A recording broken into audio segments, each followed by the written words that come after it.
Mur de fer, le nom de l'opération intensive menée depuis maintenant un mois par l'armée israélienne en Cisjordanie occupée.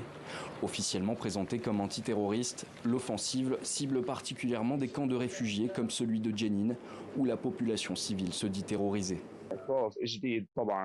Nous avons de nouveau très peur. Ils ont mené des raids, vandalisé des maisons et des magasins. Ils font systématiquement des raids sur la mosquée.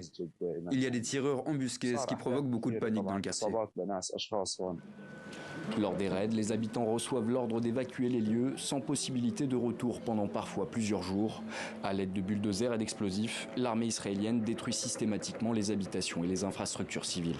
Ce dimanche, le ministre de la Défense Israël Katz a déclaré que 40 000 Palestiniens ont évacué les camps de réfugiés de Jenin, Tulkarem et Nour Shams, qui sont désormais vidés de leurs habitants. Israël a annoncé qu'elle maintiendrait sur place ses soldats pour l'année à venir, sans possibilité de retour pour la population.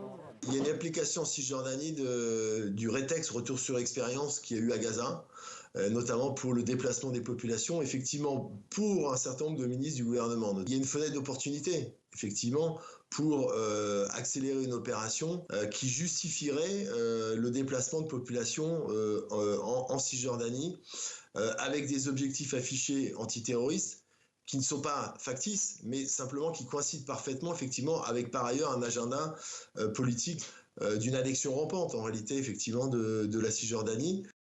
Ici photographié dans une maison palestinienne transformée en poste avancé, le Premier ministre israélien Benjamin Netanyahou a visité le camp de réfugiés de Tulkarem en Cisjordanie vendredi 21 février, promettant d'intensifier les opérations militaires après une série d'explosions de bus à Tel Aviv jeudi soir. Ce que nous avons vu hier, la tentative de mener des attaques massives en chaîne, est extrêmement grave.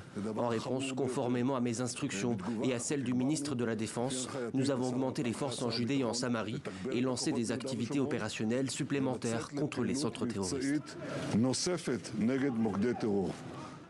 Des chars seront déployés à Jenin dans le cadre de l'offensive, une première dans la partie nord de la Cisjordanie depuis plus de 20 ans.